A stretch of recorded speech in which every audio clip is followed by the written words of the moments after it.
جی، اب ہم نے جو ہے وہ یہ چھٹا رکوع پڑھا ہے آج سورہ یونس کا. تو اس حوالے سے جو بھی ہم نے ڈسکشن کی ہے، کسی کے ذہن میں کوئی سوال ہے تو وہ کر لے.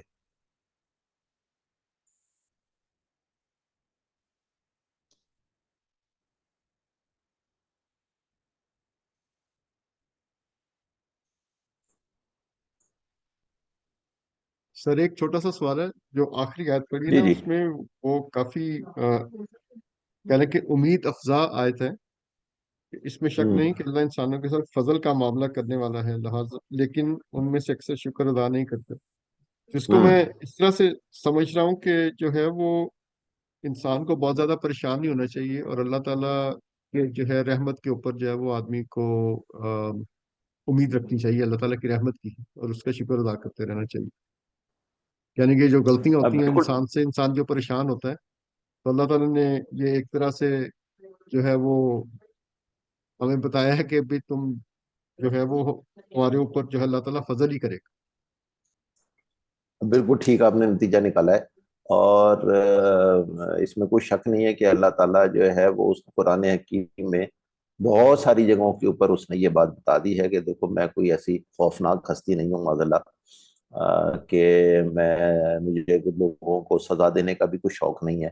اور جن کو ہمیں جو بتایا جاتا ہے، بتایا گیا ہے کہ اللہ تعالیٰ جو ہے وہ ذرا ذرا سی بات پہ لوگوں کو پکڑ کے جہنم میں ڈال دے گا، تو ایسا نہیں ہے. انسان کو جہنم میں جانے کے لیے بھی جس نے کو بہت ہی محنت کی ہوگی تو وہ جائے گا. تو جس طرح پاکستان میں جو بورڈ کے امتحان ہوتے ہیں وہاں پہ آپ نے بہت ہی محنت کرنی پڑتی ہے فیل ہونے کے لیے. لوگوں کے 100% نمبر آتے ہیں آج کل. تو اس لیے لوگوں کو جہنم میں جانے کے لیے بھی جو ہے وہ جس نے بڑی محنت کی ہوگی وہی جائے گا. اللہ تعالیٰ اپنی رحمت کے صدقے لوگوں کو کے اوپر فضل فرماتا ہے اور انہیں معاف فرماتا ہے.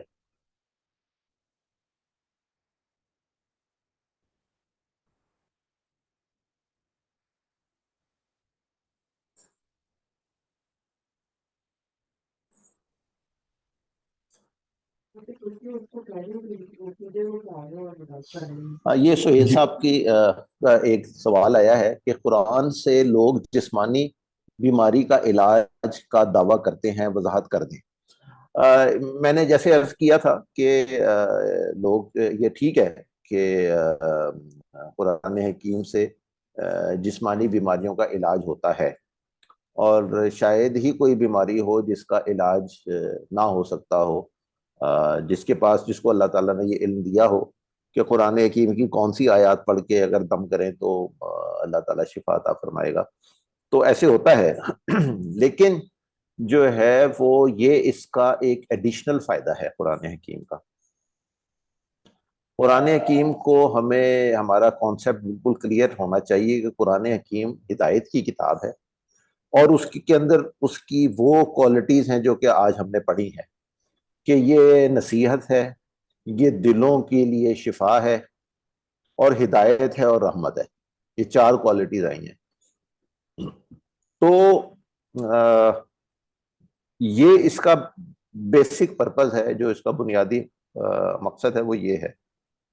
لیکن اللہ تعالیٰ کا کلام ہے، اور اللہ تعالیٰ کا کلام ہونے کا مطلب یہ ہے کہ یہ وہ الفاظ ہیں جو اللہ تعالیٰ نے فرمائے ہیں، اور وہی الفاظ جو ہے وہ ہم پڑھتے ہیں.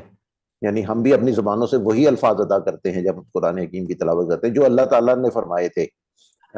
جب قرآن حکیم اللہ تعالیٰ نے یعنی تخلیق فرمایا تھا، یا جب یہ وہ ہوا تھا، تو کہنے کا مطلب یہ ہے کہ اس وجہ سے فاروق صاحب اپنا مائک بند کر دیں. پھر اس کا مطلب یہ ہے کہ اس کے اندر جو ہے وہ جو چونکہ یہ اللہ تعالیٰ کا کلام ہے، تو اس میں کوئی شک نہیں کہ کسی بیماری کی کوئی حیثیت نہیں ہے کہ اس کے آگے ٹھہر سکے. کوئی بری چیز ایسی نہیں ہے جو اس کے آگے ٹھہر سکے. تو اس لیے جو ہے وہ اس سے ساری ہی بیماریوں کا علاج ہو جاتا ہے. کوئی بیماری ایسی دنیا میں ایگزسٹ نہیں کرتی جس کا علاج، یعنی فزیکل بیماری، جس کا علاج قرآن حکیم سے نہ کیا جا سکتا ہو. تو وہ جس کو اللہ تعالیٰ یہ علم عطا فرماتا ہے وہ اس سے علاج کر دیتا ہے.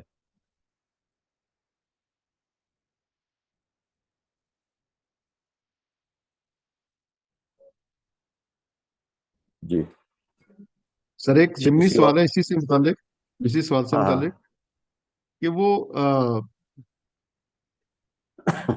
ہم لوگ ہم لوگوں نے اس چیز کا تھوڑا سا تھوڑا اس کو سٹریچ کر لیا کہ ہم نے صرف قرآن پاک کو جو ہے وہ بیماریوں کو علاج کرنے کے لیے ہی جو ہے یوز کرنا شروع کر دیا. یعنی کہنے کا مقصد یہ ہے کہ اکثر وہ میسج کوئی آتا ہے یا یہ آتا ہے کہ جی آج یہ والی آیت پڑھ لیں تو آپ کو یہ ہو جائے گا، اور یا یہ کر لیں تو یہ ہو جائے گا. تو کیا یہ کیا یہ مطلب اس طرح کا بیہیویئر صحیح ہے کہ انسان ایک جو ہے وہ، مجھے تو ایسا لگتا ہے کہ جیسے اس کو مذاق سا بنا لیا ہم لوگوں نے کہ جی کوئی. یہ ہاں، میں اگری کرتا ہوں. یہ نا یہ شارٹ کٹس ہیں جو مسلمانوں نے اختیار کر لیے ہیں. چونکہ مسلمان بنیادی طور پر بے عملی کا شکار ہے، لہٰذا وہ اب یہ اس نے سوچ لیا ہے کہ علاج بھی جو ہے وہ یعنی آپ کسی بیماری کے علاج کے لیے جو ریسرچ ہونی چاہیے ہے وہ اب کون کرے. تو آپ جو ہے وہ بس قرآن کی فلانی صورت پڑھ لیں تو جو ہے وہ آپ اس سے یہ ٹھیک ہو جائے گا، اور فلانی صورت پڑھ لیں تو اس سے وہ ٹھیک ہو جائے گا. تو اس کے لیے نا ایک جو چیز مسلمان عام طور پہ بھول جاتا ہے وہ یہ ہے کہ وہ زبان جس سے جو ہے وہ پڑھ کے ہم دم کر رہے ہیں اس کی کیا حیثیت ہے. یہ ایسا ہی ہے کہ آپ نے ایک بڑی اچھی دوا جو ہے وہ ایک جراثیم سے بھری ہوئی بوتل کے اندر، گندی سی بوتل کے اندر وہ دوائی ڈال دی ہے. اب آپ وہ دوائی پی رہے ہیں تو اثر کوئی بھی نہیں ہو رہا، کیونکہ اس دوا کے ساتھ بے شمار جراثیم اندر جا رہے ہیں. تو ہر بندے کی زبان میں وہ اثر نہیں ہے جو کہ ہم کہیں کہ جی یہ جو چاہے سورہ فاتحہ پڑھ کے دم کر دے تو سب کا اثر ایک جیسا ہوگا. ایسے نہیں ہوتا ہے. پیچھے جو ہے وہ علم اور عمل اور ایمان اور تقوی جو ہے وہ موجود ہوگا تو آگے کوئی اثر ہوگا. تو اس لیے وہ مسلمانوں نے چونکہ وہ یہ والا رستہ اختیار کر لیا ہے، لہٰذا جو بھی پیراسیٹامول سے لے کر کینسر کی دوائیوں تک جتنی بھی دوائیاں ہیں وہ ساری کی ساری کافر بنا رہے ہیں. ہم سے تو نہ ڈسپرین بنی ہے، نہ ہم نے کوئی اور چیز بنائی ہے. اور ہم دعوے مطلب اب ایک اور پرابلم ہے مسلمانوں کی کہ جب جو اب کسی کے آگے یہ بات کریں وہ کہے گا نہیں وہ تمہیں حکیم اجمل خان یاد نہیں ہے، اور حکیم سعید یاد نہیں ہے، اور حکیم فلانے جو تھے وہ نبض پہ ہاتھ رکھ کے بتا دیا کرتے تھے. تو ایسے کتنے ہوتے تھے مسلمانوں، یعنی ایسے گنے چنے ہی لوگ رہے ہیں نا. تو آپ ان کی جو ماضی کی جو ہماری جو کارنامے ہیں ان کا واسطہ دے کر آپ اپنے حال اور مستقبل کو اچھا نہیں بنا سکتے. یعنی آپ کا ماضی اگر اچھا ہے تو اس کا یہ مطلب نتیجہ نکالنا کہ جی اب مستقبل بھی اچھا ہوگا، یہ غلط نتیجہ ہے جو مسلمان نکالتے ہیں. تو اس لیے جو ہے وہ اب ہماری ریسرچ جو ہے وہ تقریباً ختم ہو گئی ہے، ایگزسٹ نہیں کرتی، نان ایگزسٹنٹ ہے. اور یہ ایسی بات ہے کہ یہ ریسرچ جو ہے وہ ایسا نہیں ہے کہ صرف سائنس میں ریسرچ نہیں ہے، کسی دین میں بھی ریسرچ نہیں ہے، اللہ کا شکر ہے. اور میں نے آپ کو بتایا تھا وہ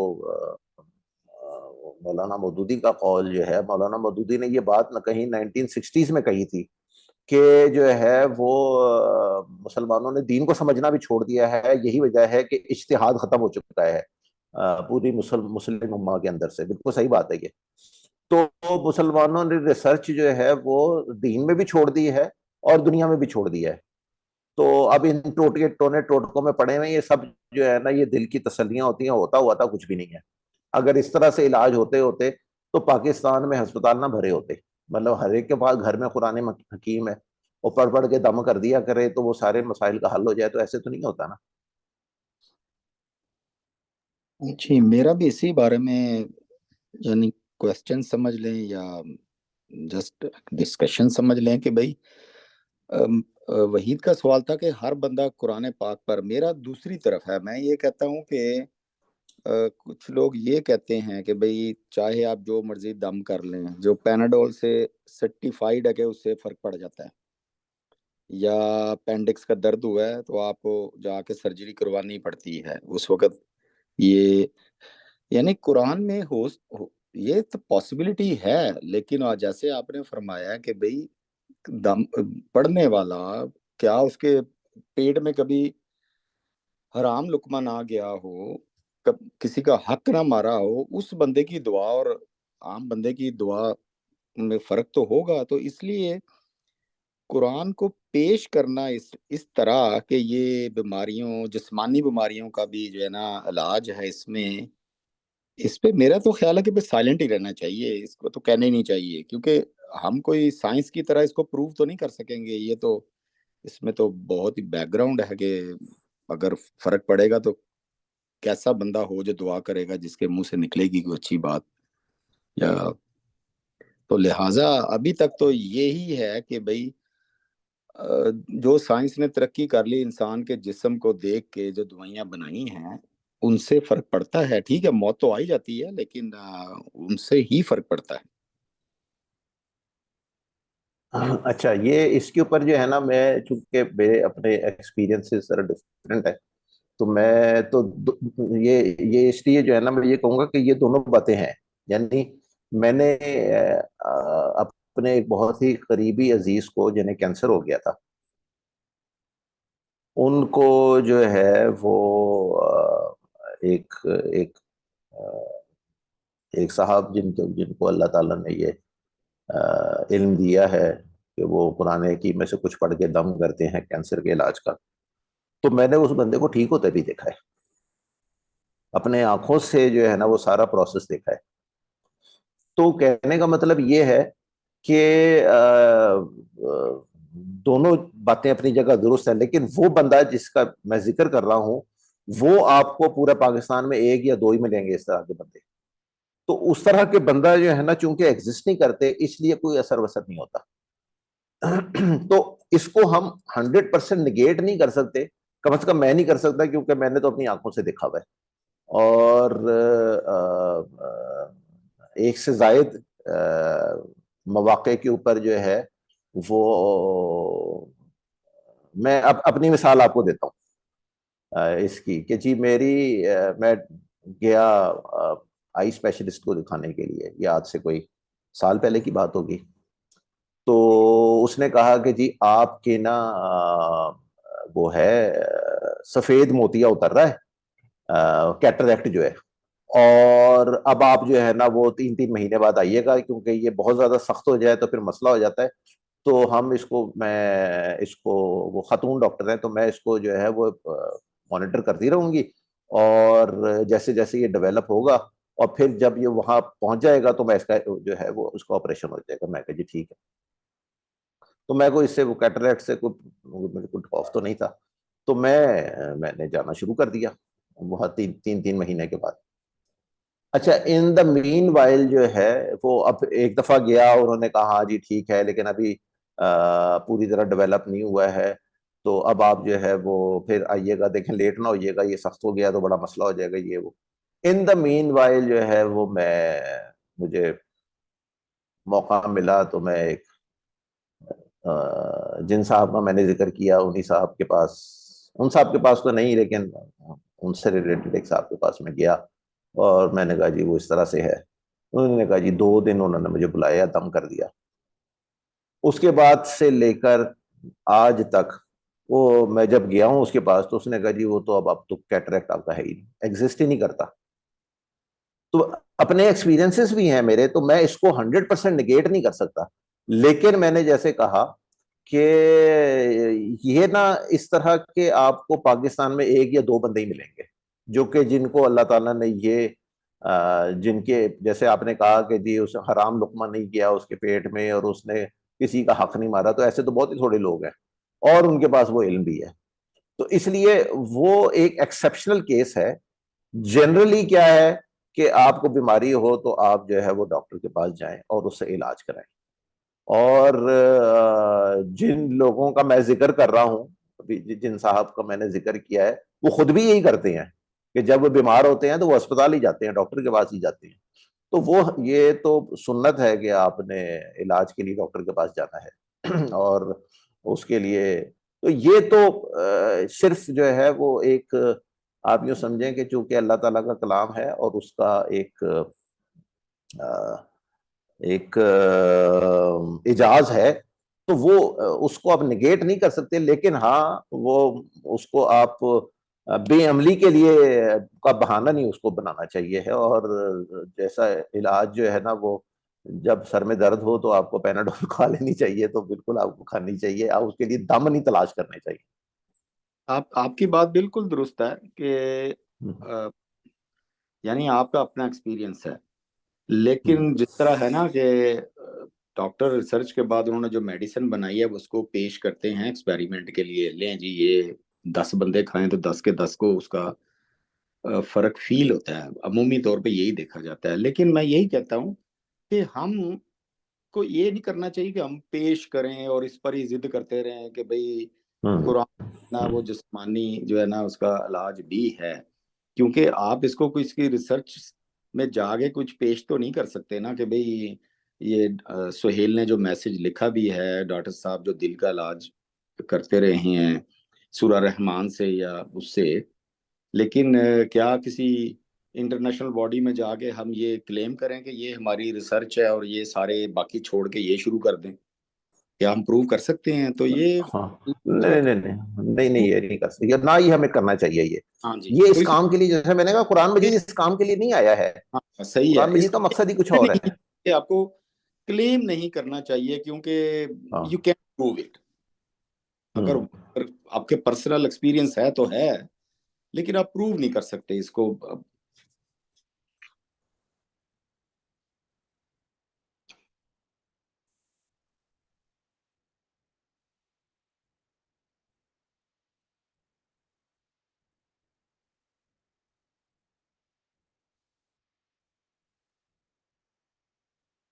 جی اور کسی کا کوسچن ہے آج کے لیسن کے بارے میں؟